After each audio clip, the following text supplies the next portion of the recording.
Hi, I'm Coco Dove, Miss Trans South Carolina 2024, and today on the Trans South Carolina Project, we're in Pelion, South Carolina. Wait for the car. Home of the South Carolina Peanut Party, and today we're interviewing two amazing trans individuals for you guys, so you can learn their stories. Stay tuned.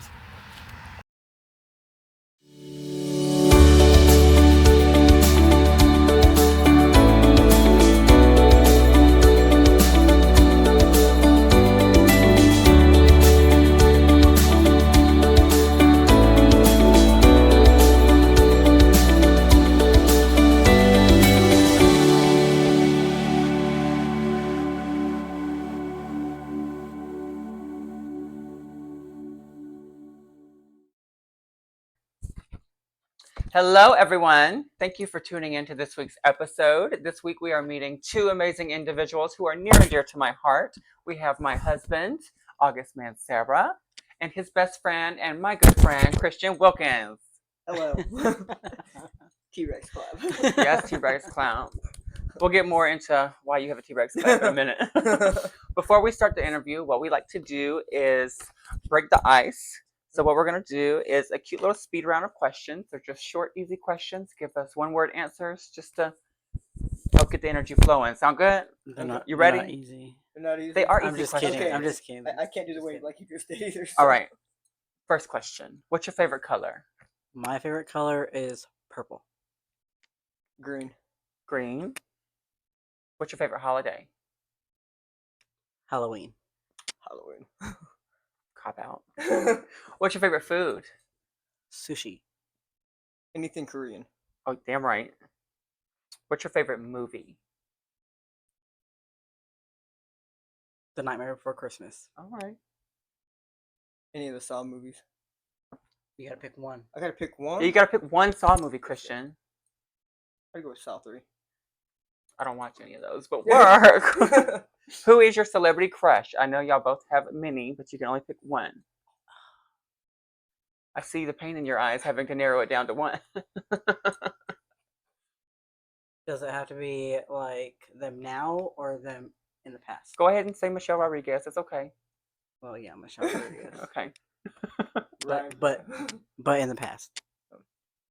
Ryan Reynolds. Correct. What skill do you think everyone should have? Ooh, common sense. Work. Unfortunately, we are lacking a lot of that in the community. Okay, so common sense. How to fix shit. That's something I feel like everybody. How to knows. be a handyman. Yeah, how to be a handyman. Excuse my language. How to be a handyman. Yeah, if you don't, like if something breaks, you ain't got to call somebody to come do it for you. Yeah. Very me. Yeah. That's why I got it's just married. a waste Though, of- so I yeah. don't have to. Last question for the speed round. What is your idea of fun? I'll let you go first. Hiking. It's one word. I gotta use one word. Hiking. Outdoors. There you go. Keep it family appropriate, August. Yeah, anything outdoors. Anything outdoors. All right, that was it for the speed round, everybody. We're gonna get into the good, juicy questions now. Y'all ready? Y'all feeling good? Feeling the energy flowing? Yeah, of course. Good.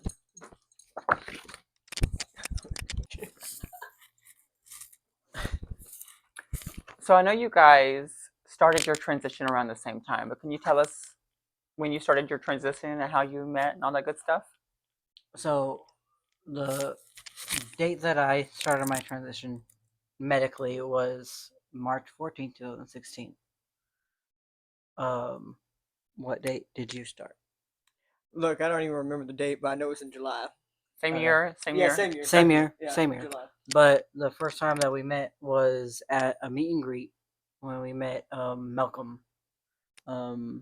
He was a trans guy that would travel around and meet other trans men. Okay. Yeah.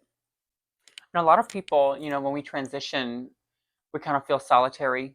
We're not able to transition with people. We don't have a support system because, you know, a lot of us get kicked out of our families and disowned and all that hullabaloo that we have to deal with.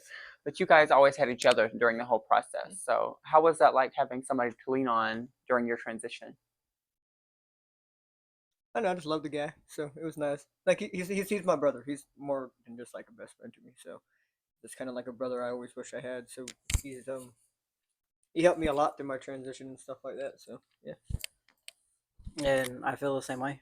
When him and I first like got to know each other, we weren't like friends. We knew each other, um, but we didn't get close until um, I found out that I was HIV positive. So, like that was when we went to the clinic at the same time, and ever since then, we've pretty much been inseparable. We can like go months without talking because now me like because even though we're both in South Carolina, we're like far. It's not like a right next door. But it never feels like it's never awkward when we start talking again. Like I could just be like, "Yo, what are you doing?" And then like it just goes back to normal. It's like a brotherhood kind Yeah, of it's just a thing. Yeah. brotherhood thing. Yeah. Mhm. So and we've always just had each other's backs. Like if anybody ever try to like mess with one of us, we're just kind of there. Are to you back each other up. are you comfortable elaborating on how y'all got close? Yeah. I had an appointment at the equality clinic. He had one the same night. Didn't know that he was going to be there. We didn't really know each other that well. They were doing HIV testing for free, and because I was exploring my sexuality, I was like, might as well do it. And I went to a room and disappeared, and he didn't know where I went. But when I exited the room, he said I looked like a ghost, and he said, "Do you want to go outside and talk?" And so we went outside, had a cigarette, we talked, and I let him know what happened. And ever since then, um, it's just been like, you know, we're like magnets.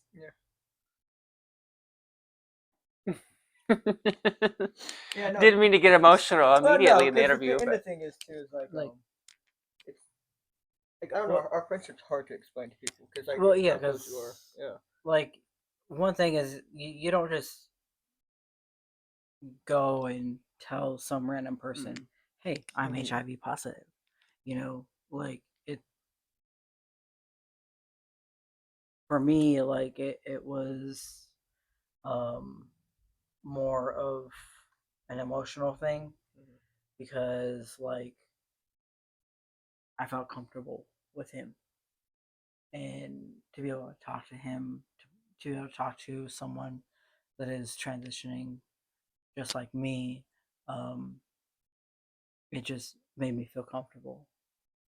And although like when I was experiencing all of that, like he literally was just like, "You just need to."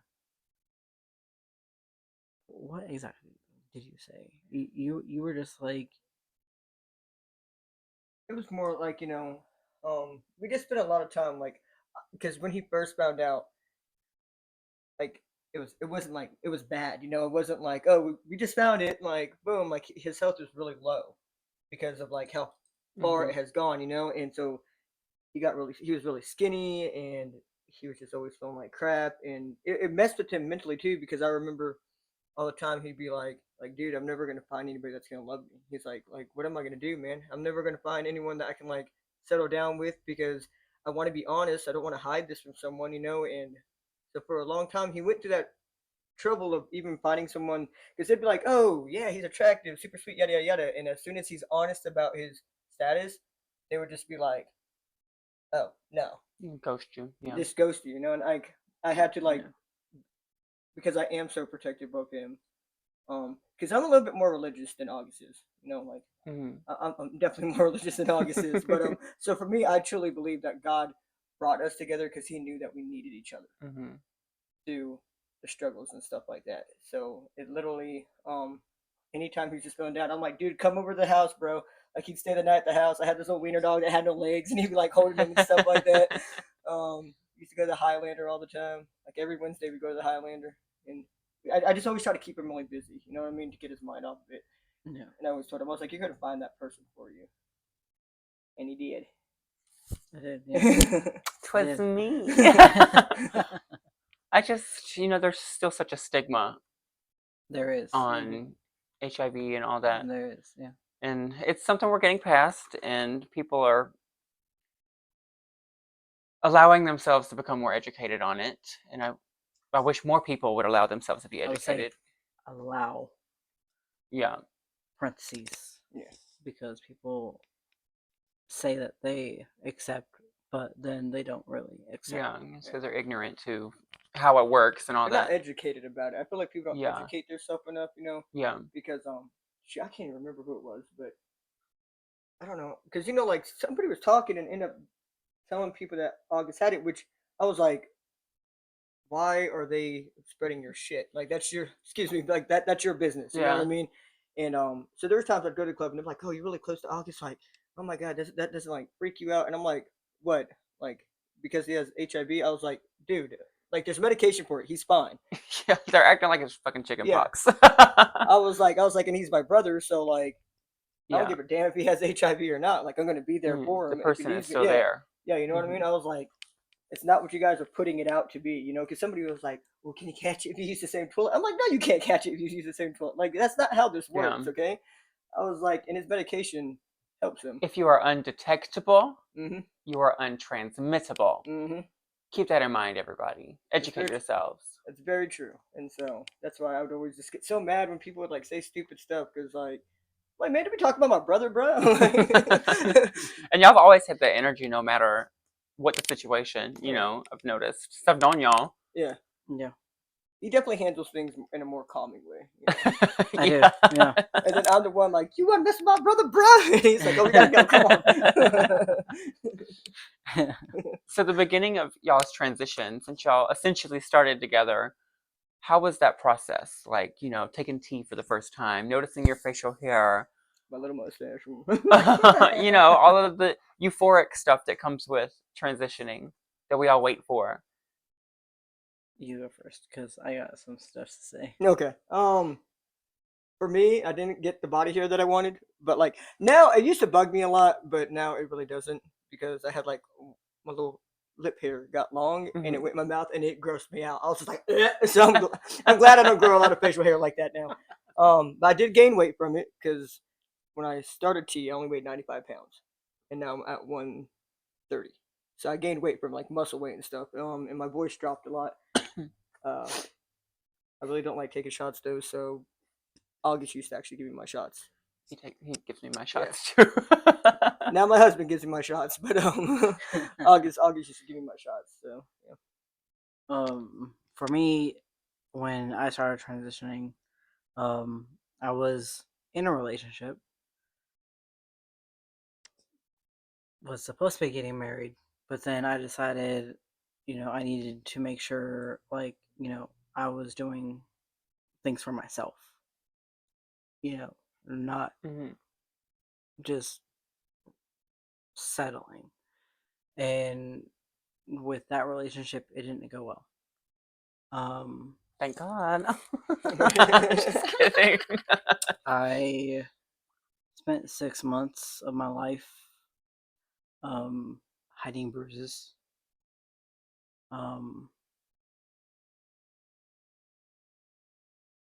broken hands, stuff like that. But eventually I was like, I need to get away and do what I should be doing, like focus on myself. So I separated myself from that.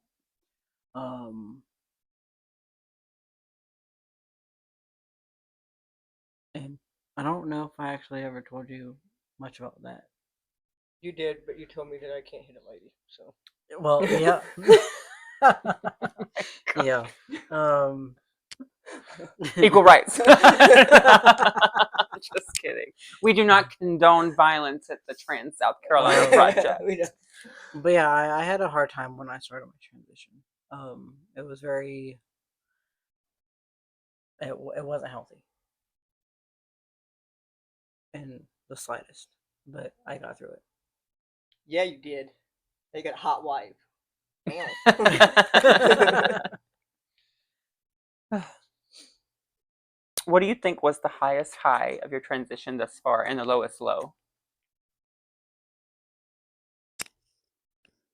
I say the highest would be to get rid of my titties.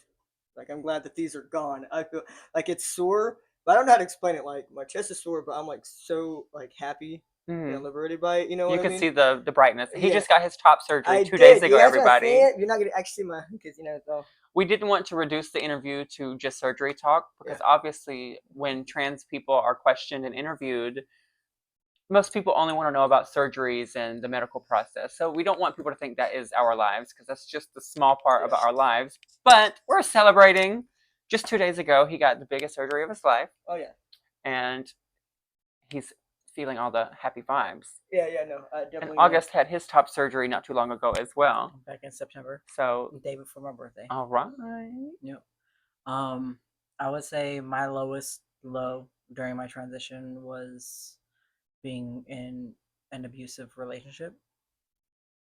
You think that was caused by your transition? It was completely. Because he was like in a lesbian relationship. Yep. Yeah. She literally beat the shit out of me. I hate to say it, but told me that she doesn't want to be with a man, she wants to be with a woman. But my highest of my high is my relationship now. Aww. I have You're gonna make me blush. a beautiful wife. I have 2 children, and I have a support system that I never thought I would ever have. I think that's the most important part too. You gotta have like a really like supportive partner. Like my partner was like a gay man. Like I mean, never messed with cootie cat, but like and so. But I got lucky. I don't know. It's just something like we just kind of clicked, and I just got like a partner that's like super supportive of it. That's because of me. So funny thing is the reason why we have our partners is literally because my brother, he's a good looking man, but sometimes he's a little bit irritated up there, and he didn't realize that Coco was attracted to him. And then he was like, "No, she's just being nice." So I messaged her and I said, "Yo, call him Poppy." And I've never stopped. And ever since then they've been together. And when I saw my husband, we were at the club, and he like came up and talked to me and stuff. And August was like, "Dude, Troy Ferris likes you." And I was like, "Nah, man, like she had him up." He's like, "Go talk to her. Stop being a pussy. Go out there." So I ended up talking to her, and here we are now too. So yeah, I guess we got each other to thank for our partners. Cause Yeah. You got each other's backs all the way. we don't got you? each other's backs all the way. We're all married. Well, you guys don't have kids yet. We got fur babies. You guys got fur babies. Yeah. But Do you guys want children? Yes, one or none. We're just waiting to try, especially with me just having my top surgery and stuff, which that was kind of confusing for people too, because they're like, "Well, you want to have a kid? How's this gonna work?" I'm like, "Baby's gonna have to drink formula. Like that's how it's gonna work." Because I mean, for me, I will be okay carrying. I'll probably go MIA for those 9 months. Like only people I'm close to would see me, but I knew that it was going to mess with me mentally, with my belly getting big and my breasts getting big. So I was like, I at least need to have top surgery, And if my kid has to like drink formula or I got to buy somebody's milk, that's fine. But we do want to have a kid, though, at least one. And before it was really weird because when I was with women, and I was actually married to a woman before, and we talked about kids, I would never in a million years want to be the one to carry it. I was like, I am a man. I am not carrying no baby. It ain't happening. But I think because of how much I love my husband and just the person that he is, knowing that I could have that with him, like it feels like such a beautiful thing. And I'm like, I could actually have like my own child with the person I love, like have a little Victoria Ferris running around. Oh my god. Slay, bitch. Windmills. So since you are now a father, what does trans parenthood mean to you? it's hard. That's just parenthood in general. Right. It has anything to do with being that, trans. that's just in general. Um, I don't, do the kids know I'm trans? I've never told them, so I have no And idea. neither have I. They're smart kids. They may know, but I mean, they may, but I mean, ever since I met them, like when Jackson used to be like, I think he was like maybe 6, and he'd be like, "Come cuddle with me, come take a Oh, nap with he me." can be so sweet when he wants to be. You know, like that was like everything to me. And then Evie's little self, Mhm. her little crazy self, There's a little Sour Patch Kid right there, yo. I love it. and Jackson's a little Sour Patch Kid now too. Yeah, he's almost a But- teenager. He's gone through those But years. like being a parent, like is like really rewarding. You know, to be able to watch them grow and to like who they want to be. Let them like paint their nails if they want to paint their nails, or put on makeup, or draw whatever they want to draw, or be artistic in any way that they want. Like it's like what's making them who they're going to be. We're not trying to like push off like our aspects of life. We're letting them be who they Mhm. want to be. Yeah. And it's amazing because they are so smart and they're so stubborn at the same time. But I mean, I love them. And they love you too, and we love you. You're making this a soppy little interview. Sappy. I think the ability to be able to express whatever that is very powerful. Knowing our backstories, we weren't really given the opportunity to do so. So being able to allow the kids to essentially say what they want and be who they want is hopefully going to help mold them into whatever they want to be. Say what they want to an extent. Yeah. Don't be cussing us out. Sirens and Pelion. So we've spoken a little bit about chosen family. Tell us about y'all's biological families. Do you guys have a relationship with your family? How is that? I knew he's gonna put that little microphone to my face. I do have a relationship with my family. Well, some of my family. My mom and dad, and one of my little sisters and my older sisters. So I get up like they're all very supportive. I think my mom, she has a harder time understanding some things. Like she just didn't get why I wanted to get top surgery. My dad's like, he's a man. He don't want no titties, and which is great though because my dad is actually my stepdad, but I just look at him as my father because he's raised me my whole life. They're very supportive. I will never forget my dad bought the what's Cher's son's name? Chaz. Chaz. My Yeah. dad bought the book, and he read it. Aw. So as soon as I came out as trans, my dad. Just more sirens. Yeah. But when I came out as trans to my dad, I remember he bought that book and he read it, and then he watched a lot of documentaries and stuff. Like he tried to educate himself to understand it. My mother did not do that. She was just kind of like, so you a lesbian? Like what's going on with you? You know what I mean? But my family is very supportive of it. My little sister, she will make sure to let everybody know that I'm her big brother, even though I'm shorter than her. But and my sister Connie's very supportive. She actually called me the day of the surgery after I got out to make sure I was doing okay, and so no, my family, we actually get along pretty well. They're actually very supportive. They go to the pride events and all that stuff. They sometimes go to my husband's drag shows and stuff. So yeah, we're chill with it. What about you? So most of my family is in California. I do have a sister in New York. I have almost a sister. I have a brother. Sam's basically a sister. I have a brother in Georgia. But I don't really know my family like that. I grew up. I was raised by my aunt and uncle, um, which was not a great experience. Um, got ridiculed a lot. Um, but and I was also kept away from my dad um, until I was 18, until I was old enough. But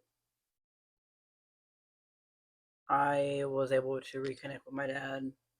I got to meet my step siblings, and my dad has been in my corner since the first time I talked to him.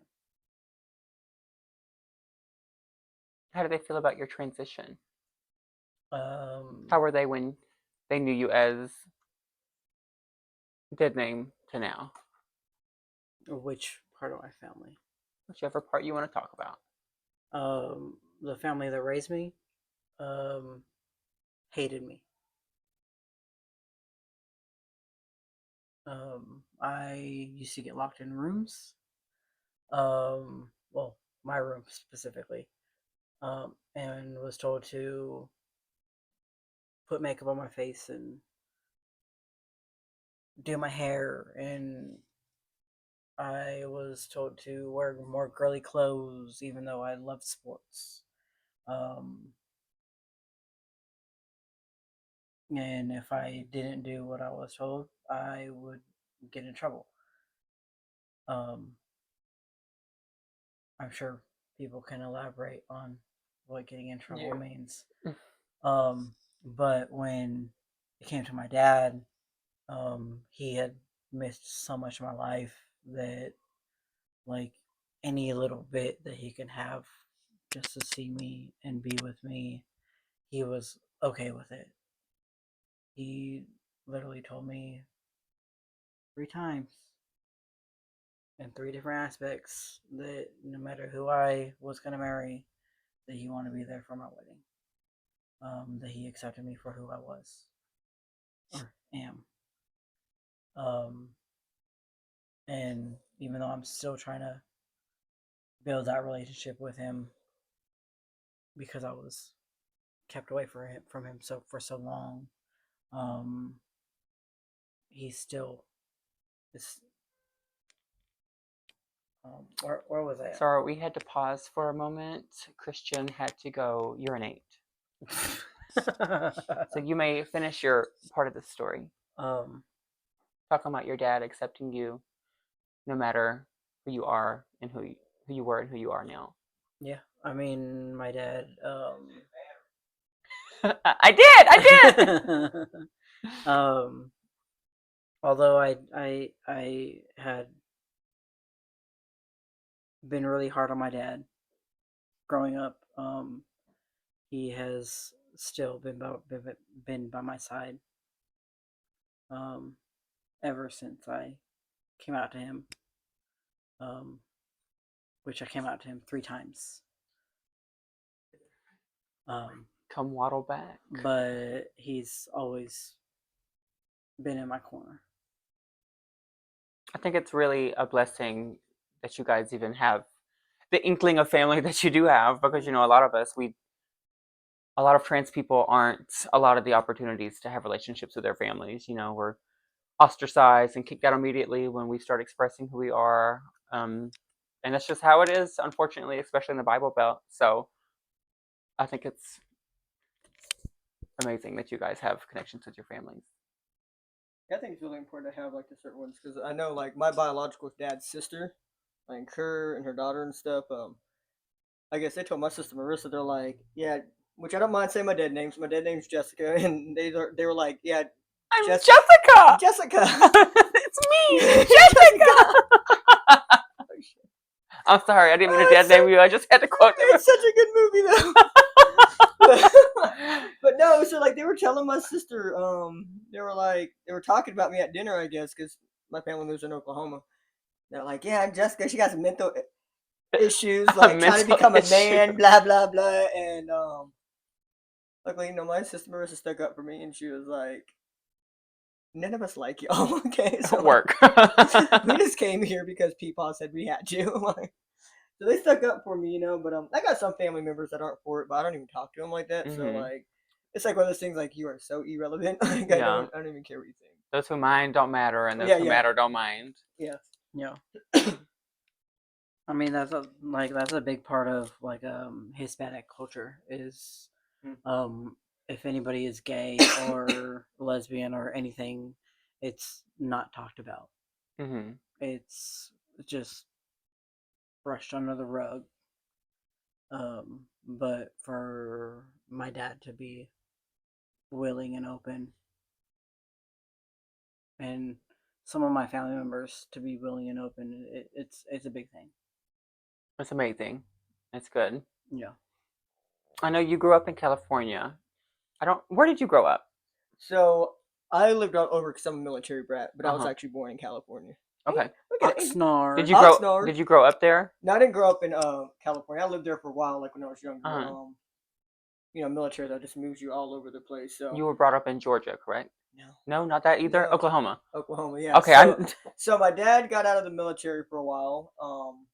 And then he like enlisted back in. Uh-huh. But majority of my like the years I can really remember, like middle school, high school, Hmm. majority of that was in Oklahoma. So Okay.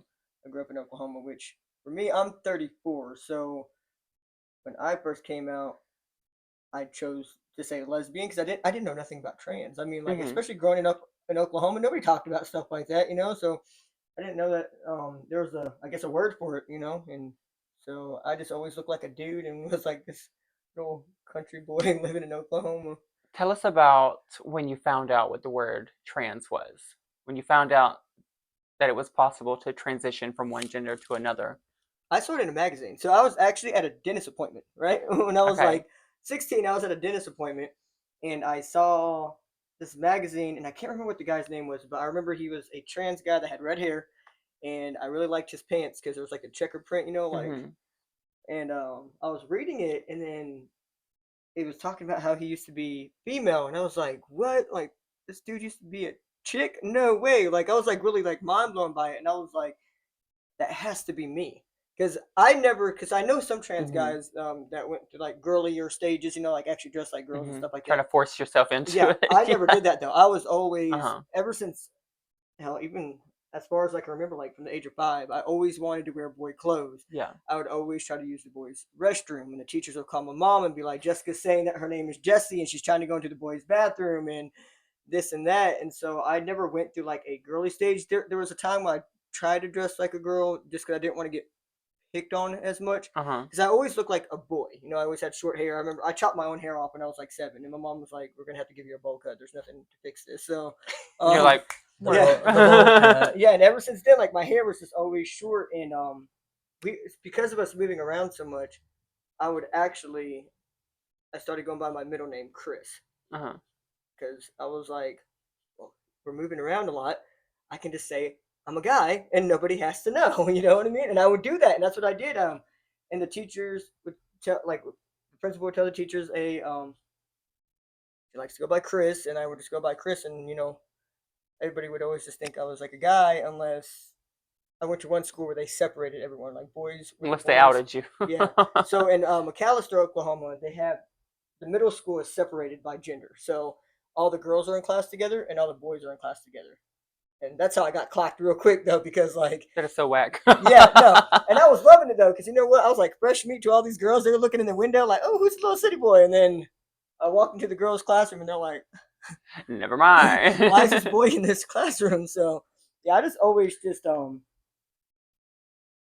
always just felt like a guy, but I had to like choose a word for it because especially like me and August being our age, you didn't have a lot of people that were out as Yeah. gay or lesbian, trans. It was very like The only taboo. person in the media was Chaz. I Yeah, feel no, like. that was Yeah. and the other trans guy that got pregnant, the first trans guy to get pregnant. I Mhm. can't remember his name, but everybody was like, "Oh, this is a lie," and then they're like, "Oh, he's a trans man and stuff." But yeah, so for us, it just it really wasn't a thing. So trying to figure out where I fit in. So like how you came out multiple times, I came out multiple times too, because you're finding different things that fit you. Hmm. You're just trying to find out where you fit at. And once I figured out that there was a word for Yeah, it's like an aha moment. Like, yeah, that's it. that's it. Yeah, Yeah. exactly.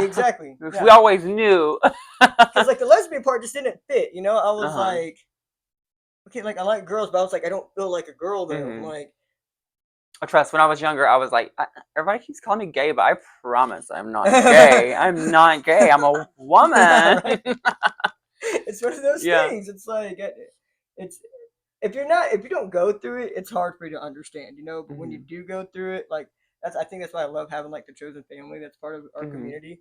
Because like even if our stories are different, it's still similar. Like And you get so it. you get it. Yeah. Yeah. You don't feel like you're crossing somebody's boundaries Yeah, by asking exactly. questions Yeah, and stuff like exactly. that because your experience is like Mm. you understand the process. Hmm. So I know you guys aren't originally from South Carolina, but you are now South Carolinians. Mhm. How does it feel to be trans in the Carolinas now? And what does being trans in South Carolina mean to you? Why you always make me go first? Because um, you're the older one. Oh, I am by a few months. um, I love living in South Carolina. Actually, I like living here. Well, in like the Columbia area.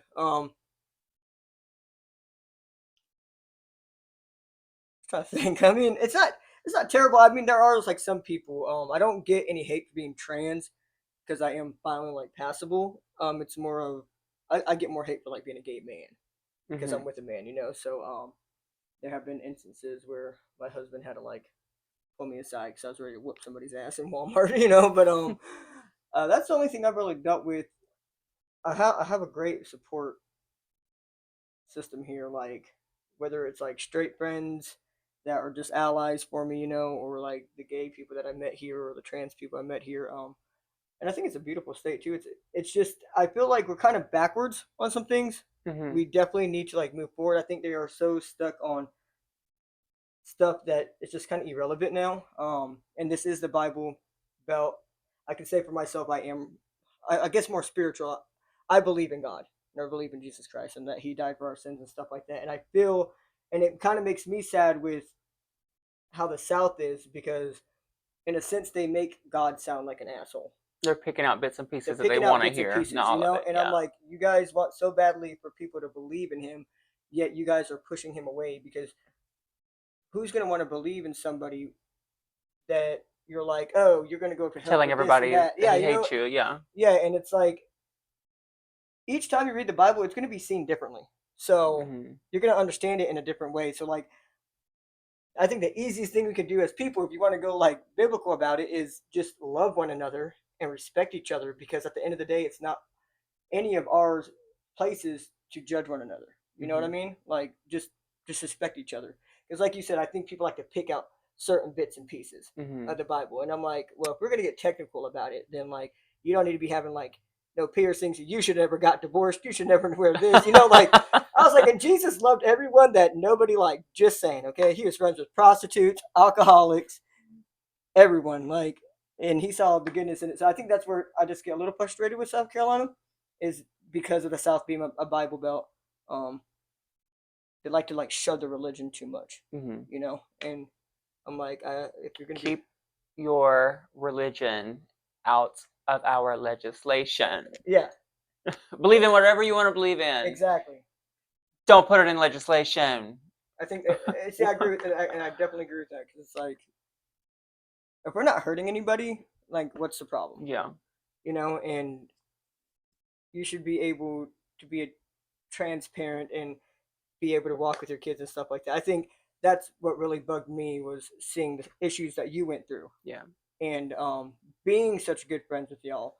I can vouch for them. Uh, she does not force the kids to go on stage. I got tired of hearing Evie cry when I was holding her because she was like, "Mommy, you didn't save me," and I'm like, "Girl, shut up. She's gonna get you in a second." Like, so her kid, like her daughter, loves to go on stage, and She wants to be a star. she wants to be a star. Jackson, he is not about that life anymore. Okay, she'll ask like, "Do you want to go on stage?" And he'll be like, "Nah, I just want to hang out with I Uncle just Chris." watched. Yeah, and Evie's the one that likes to go on stage and perform, and I think you know, they try to pin us out as like these pedophiles and Groomers. these groomers Yeah. and stuff, and it's like, no, like we're far from that. Don't put us in a category with people like that, because We're literally just like you guys. yeah, We're exactly. molding ourselves how we see fit. Yeah. And we want to walk outside and live our lives. Yeah, like just normal lives. I'm like, I feel like some people think that it's like this, they put so much depth into it, and I'm like, we literally go to Walmart, shop. Exactly. We want to go to the grocery store Go- without yeah. somebody trying to look in our pants. Yeah, we literally do the same exact thing that any like heterosexual person does. It's just we just so happen to be trans, and we're. And my thing is, like, people pay so much attention. Our body is just a vessel. Okay, when you die, this ain't going to go with you anyways. You know what I mean? So I'm like, I want to at least make my vessel comfortable for me while I'm here. You know, and once I die, it's just going to deteriorate anyway. So I don't know why people are worried about. I ain't got no more titties, and my brother ain't got no titties, and Coco got titties. So you know, it's like She's getting there. So what does it mean to you to be a South Carolinian? Trans South Carolinian. Cris pretty much hit like everything on the dot. Like, well, tell us some of your ups and downs of being trans. Have you had any trouble being trans in the Carolinas? Not really. Even regarding like medical situations? Oh, yeah. Medically, yes. But like when it comes to my current job, no. The only thing my boss was concerned about was if I was a legal citizen. But no, that's a true story, because we used to work together. And I got him a job. You get asked that. I feel like everywhere we go. I get asked that a lot, and then when I walk around with our kids, so ignorant. Without my wife, people ask if the kids are safe because they're with someone that is of color. But they just don't got no melatonin, honey. Melanin? There we go. Melatonin. Put the kids to sleep. I mean, those are the only issues that I've ever really had. Like, are you comfortable speaking about your difficulties regarding doctors and stuff like that? Because that's something that we're currently going through in the Carolinas. I think people would like to hear about that. I mean, yeah, like with any trans man that has to go to like a gynecologist, it's definitely a difficult appointment to have to go to, because you walk up to the counter and you're like, hey, I have an appointment, and they're like, where's your wife at? And you're like, no, it's for me. And they're like, wait, what? That doesn't make sense. I'm like, no, my legal name is this, but I go by this, and it's this appointment is for me. I've been denied by plenty of doctors for like to be seen because I am trans, because they're uncomfortable seeing a trans person. I can't even count on two hands how many doctors have denied us just because we're trans. And it's like they don't know what to do with you. We're the last taboo. Yeah. Or they're afraid they're going to get in trouble. Yeah. Or like they just don't even know what to like do with you. Because I remember like I sliced my leg open and the bacteria ended up getting into my bloodstream. So you have lymph nodes in your groin area. And my lymph nodes got swollen like the size of golf balls. And I was calling like every single like gynecologist so I can get checked out, you know. And so obviously like when they answer the phone, they're like, so you're calling for your wife? And I'm like, no, I'm calling for me. And they're like, what do you mean? I was like, I need to get my pussy looked at. Exactly. I was like, I'm trans. I started transitioning from female to male about 7 years ago. I have not had any bottom surgery. Haven't had any hysterectomy.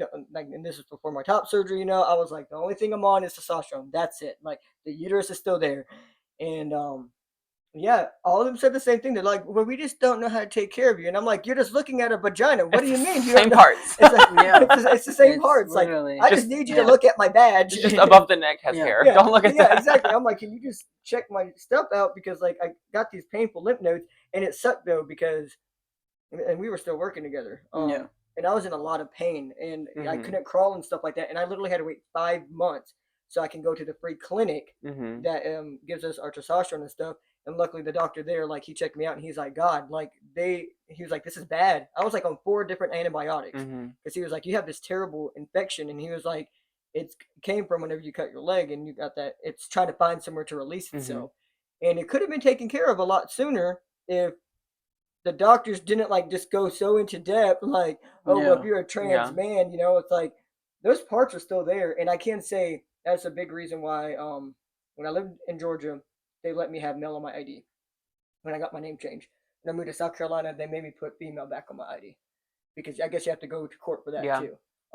But I will say a big part of me does not want to fight to get male on my ID just because of the troubles that I had trying to see a doctor. I was like, at least if there's female on my ID and I ever walk in person, they might, help me out instead of having male on there and then trying to explain everything again too. It's so difficult. I don't know why it got to be so difficult. I think these reasons too are why so many trans people I know have so many medical problems Mhm. because we don't want to go through the hassle of having to find a doctor who will even listen to us. And a lot of doctors will just let things go wrong because they don't want to help somebody like us.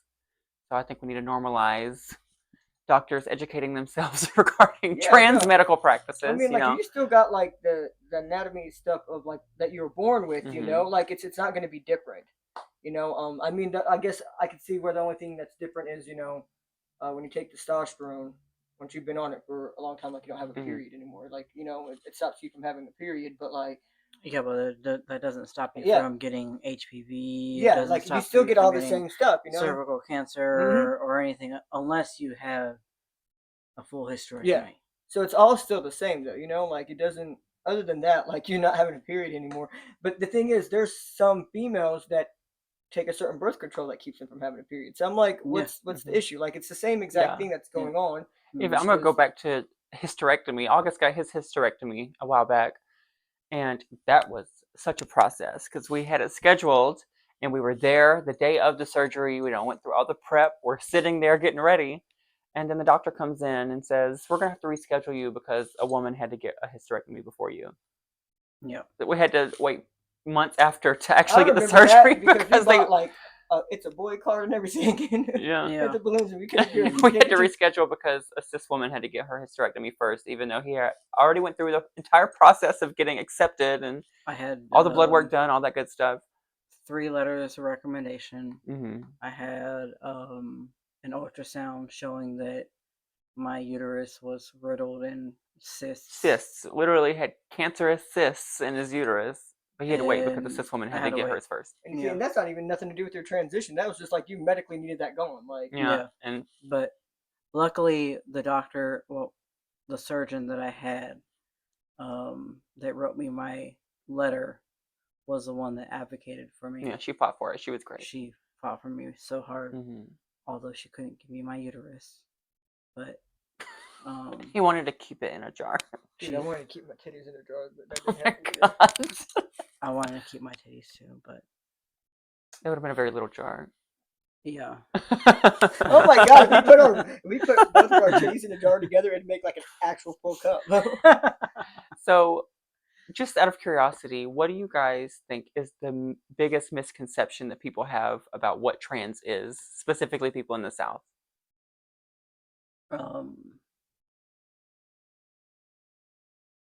What do you think that they get wrong about us? I mean, we're not any cats, or we're not furries. That's one thing.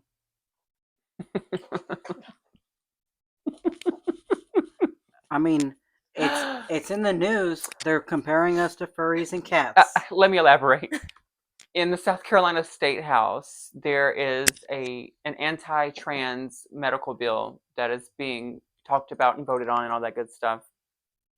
And one of the people advocating for the medical ban was comparing being trans to people thinking they are animals, demanding schools put litter boxes in the bathrooms, which was never true, and it was a big thing. So that's what he's referring to.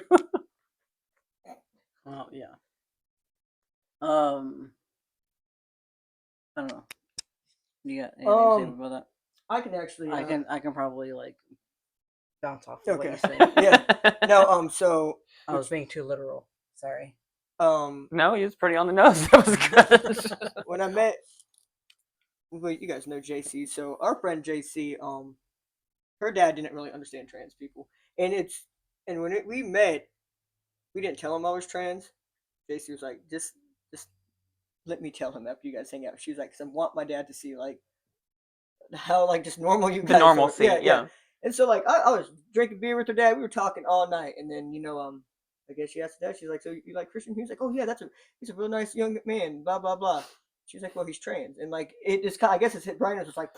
He said, "Whoa," Yeah, calculating. And he was like, "Well, it doesn't even seem like on social media and stuff." And she was like, "That's the problem. You got all these people that are putting things on social media is what messes us up. Yeah. Yeah. It because people will put things on there, and I'm sorry, if I was a heterosexual man and I saw me or August walk into a women's restroom, I would flip because I'm gonna be like, why are you dudes in this bathroom? Just like if you were to walk into a men's restroom, I'm like, why are you in here? You know what I mean? And I'm like, what if you make it where we have to walk into the restrooms because of biologically what we were born as? If we don't look that way, you know what I mean? That's just going to cause more problems right there. Like you don't even really know. Like Mhm. there are so many trans people I've met that even know that they were trans. Okay, like my radar is terrible, and a lot of them like you can't even tell that they ever transitioned. And it's like, what's the big deal? And even if you can tell a little bit that somebody's still transitioning, it's not like we're walking in there and it's like, ooh, like what are you doing in the bathroom? Like we're literally going in there to use the restroom and then coming back out. So I feel Yeah. like social media has given a bad view for trans individuals. It's made people go under the impression that to think that we're potentially grooming or Yeah, hunting out people to Yeah. do stuff too. Look, when I go into the men's It's restroom, not some I don't sexual talk kick. to nobody, Yeah. okay? And that's one thing I did learn. Like, women will talk to each other in the bathrooms. Men don't do that, all right? Like, you walk in and then you walk out. Like, we're not going to have a whole full-blown conversation in the bathroom. And I hate that. Yeah. I hate it. Don't talk to me when I have to pee. Yeah. Like, girls would talk to each other in the bathroom and Mhm. stuff. Like, girl, you got some lip gloss I can borrow? Men aren't like that, okay?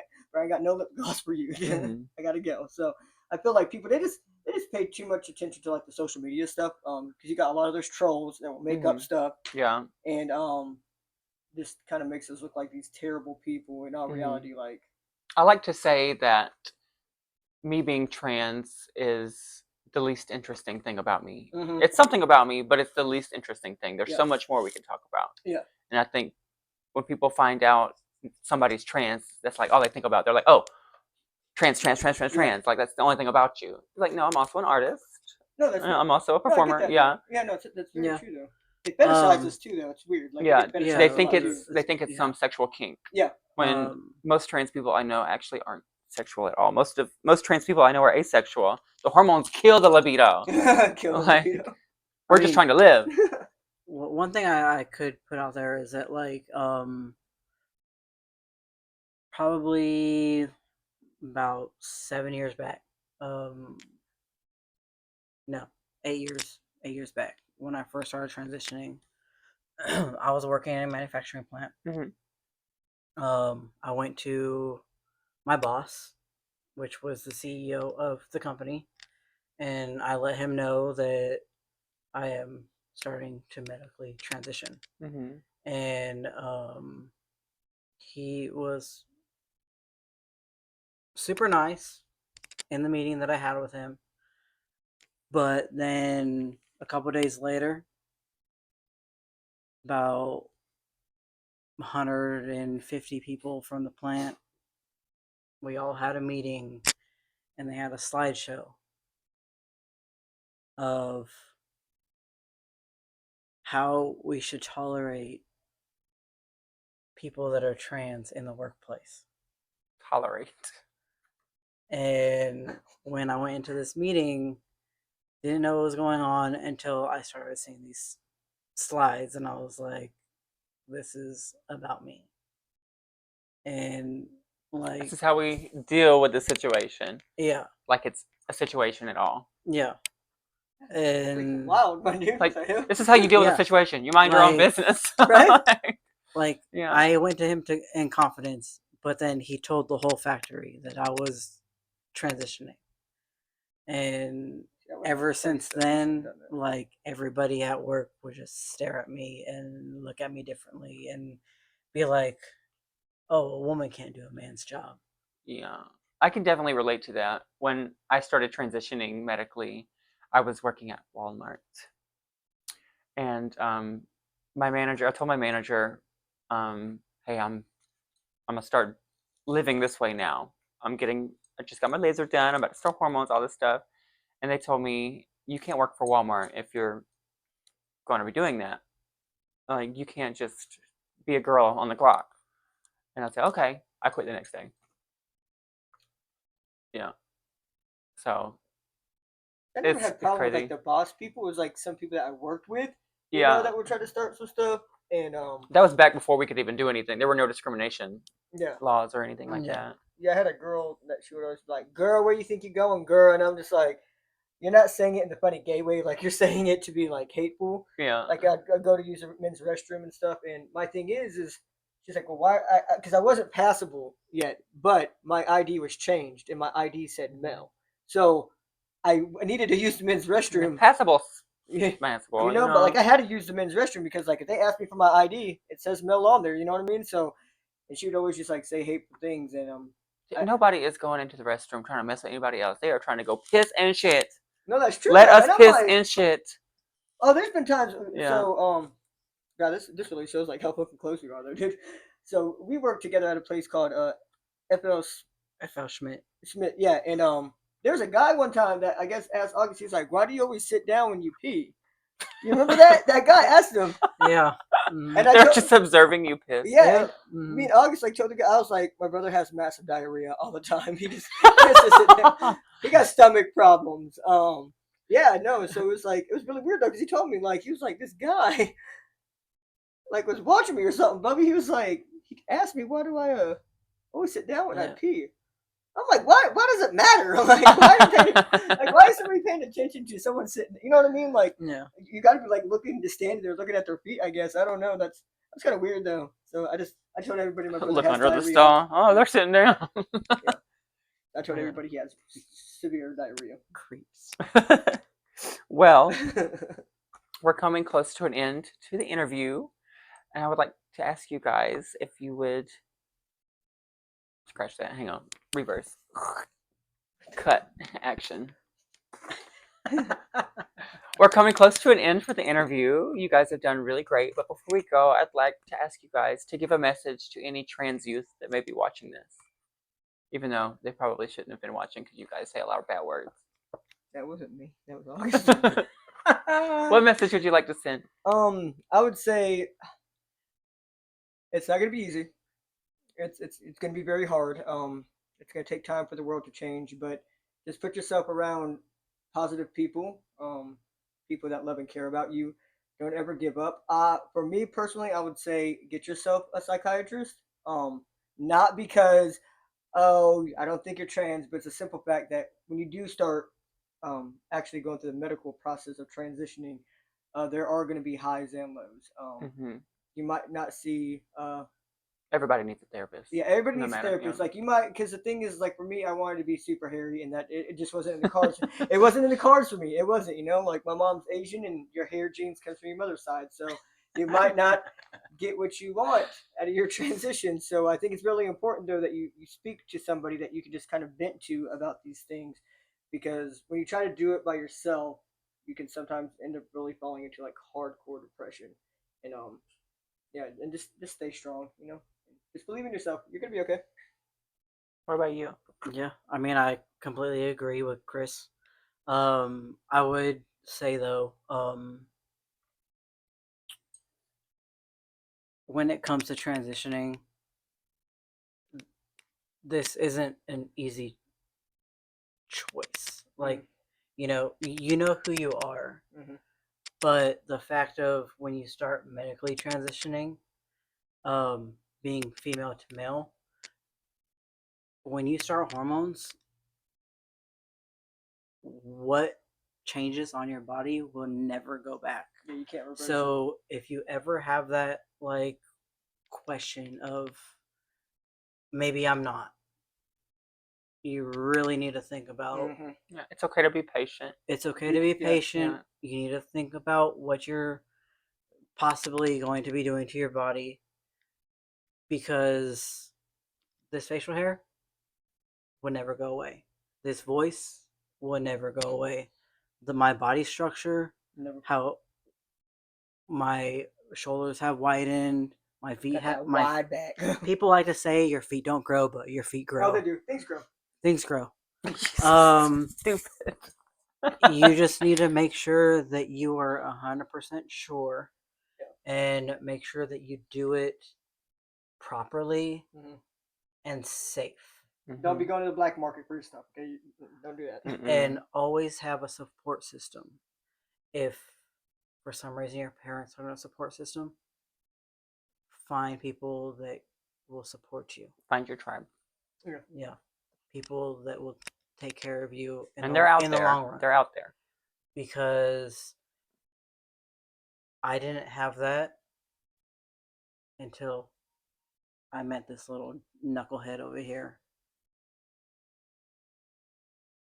Do you guys have a But- message you would like to share to family members of trans individuals who may be watching? Specifically trans youth, family members of trans youth? As parents, I think you should let your children explore their identity. Don't restrict them, don't undermine them, and just let them be. Let them explore, let them paint their nails, put boy clothes on, just let them be a child and figure out who they are. Because if you restrict that from them, it puts a lot of mental stress on them, and it makes it harder in the long run. I know from experience, because my childhood wasn't great. I had a lot of negative in my childhood. So as a parent, just let your child be who they want to be. Just love them. Yeah, just love. Love them. Mhm.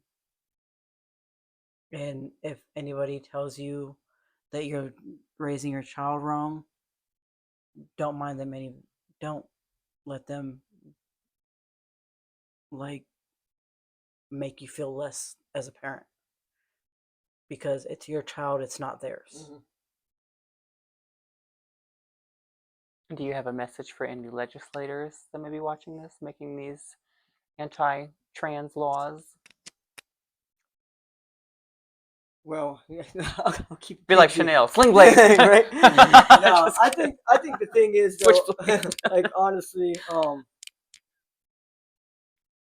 just feel like y'all just need to take the time to actually get to know us. Yeah, Like, I agree. Stop the ignorance. Yeah, stop the ignorance, dude. Like, look, bro, y'all want to get a steak and a beer? Look, I'll even pay for it, man, and we can sit down and talk. But like, No, that's what they need to do for Yeah, real. They need yeah, to like, just we're just meet normal somebody, people, talk to man, them, spend and, a day with them. my thing is, you don't have to understand it. That's fine. Mhm. I've always been that kind of person. You don't have to understand it. You don't necessarily got to agree with it, but just respect me as a human being. Like that's all we want is just to be respected as people. And I think that they need to educate themselves more on these things. Because we're just really dividing the world right now, and it shouldn't be like that. Like we should all just kind of work together in a sense, but it's like comparing us to these people using cat boxes or whatever. Like I don't even like changing my cat's cat box, let alone do I want to use one. Okay, so it's like just get to know, find somebody that's trans, get to know them, speak to them, educate yourself on it before you guys try to pass these laws on stuff that you don't even really know nothing about. Yeah. It's like, like it's like me trying to go in and try to take a test and I didn't study for it. You're gonna fail because like you don't even really know what you're talking about. That part. Like, and so Well, this concludes the interview. Thank you guys so much for speaking with me today, hanging out, and sharing your stories with everybody watching. It means the world. This is us signing off. Until next time, tune into the next episode, you guys. I can't really wait. This shit better have my- recorded.